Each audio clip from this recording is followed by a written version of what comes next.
Hello everyone welcome to art of cinema YouTube channel. நான் உங்கள் கமலேஷ். இந்த வீடியோவில் ரீசெண்டாக மலையாளத்தில் டைரக்டர் லிஜோ ஜோஸ் பெர்லிச்சேரியோட இயக்கத்தில் மோகன்லால் சோனாலி குர்தானியோட நடிப்பில் ஒரு சூப்பரான ஆக்ஷன் அட்வென்ச்சர் மூவியாக ரிலீஸ் ஆன மலைக்கோட்டை வாலிபன் மூவியோட ரிவ்யூ தான் பார்க்க போகிறோம். வாங்க மூவியோட ரிவ்யூக்குள்ளே போகலாம்.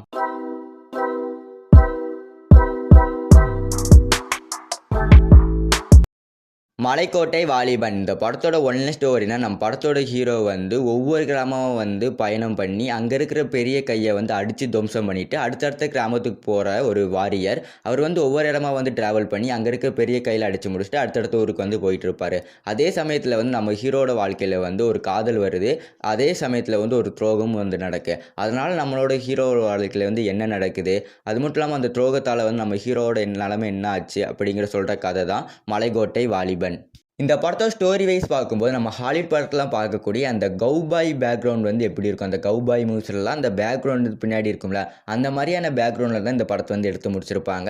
அது மட்டும் இல்லாமல் இந்த படம் ஒரு செட் ஆடியன்ஸ்க்கு பிடிச்சிருந்தாலுமே ஒன்று செட் ஆடியன்ஸ்க்கு பிடிக்காது.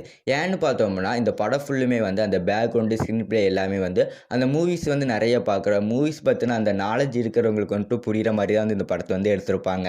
இன்னொரு செட் ஆஃப் ஆடியன்ஸ்க்கு இந்த படம் பிடிக்கும். அது நிறைய அட்வென்ச்சர்ஸ் மூவியான அந்த பைரட்ஸ் ஆஃப் கரீபியன், சுமாஞ்சி அந்த மாதிரி நிறைய அட்வென்ச்சர்ஸ் மூவி பார்க்குற ஆடியன்ஸ்க்கு இந்த படம் கண்டிப்பாக பிடிக்கும். இந்த படத்தோட ஸ்டோரி வைஸ் பார்க்கும்போது ஃபஸ்ட் ஹாஃப் ஃபுல்லுமே நல்லா இன்ட்ரெஸ்டிங்காக கொண்டு போயிருந்தாலும் செகண்ட் ஹாஃபில் அந்த அட்வென்ச்சர்ஸ் கம்மியாகி லாஜிக்கே இல்லாமல் எடுத்திருப்பாங்க. செகண்ட் ஹாஃப் ஆகும்போது இந்த படத்தை ஏன்டா பார்த்தோம், நிறைய லேக் ஆகிற சீன்ஸ் செகண்ட் ஹாஃபில் வச்சுருப்பாங்க.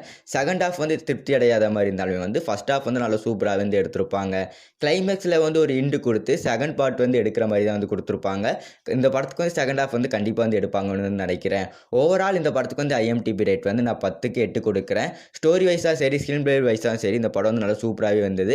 கண்டிப்பாக ட்ரை பண்ண வேண்டிய ஒரு சூப்பரான அட்வென்ச்சர்ஸ் மூவி. மறக்காம போய் ட்ரை பண்ணி பார்த்துருங்க. இந்த வீடியோ பிடிச்சிருந்தால் லைக் பண்ணிடுங்க. இந்த மாதிரியான இன்ட்ரெஸ்டிங்கான மூவி ரிவ்யூ பார்க்கறதுக்கு மறக்காமல் என்னோட சேனலை சப்ஸ்கிரைப் பண்ணிடுங்க. ஒரு சூப்பரான மூவி ரிவ்யூ பார்க்கணும்னா சைடில் தெரிந்த வீடியோ கிளிக் பண்ணி பாருங்கள். நான் உங்களை அங்கே சந்திக்கிறேன்.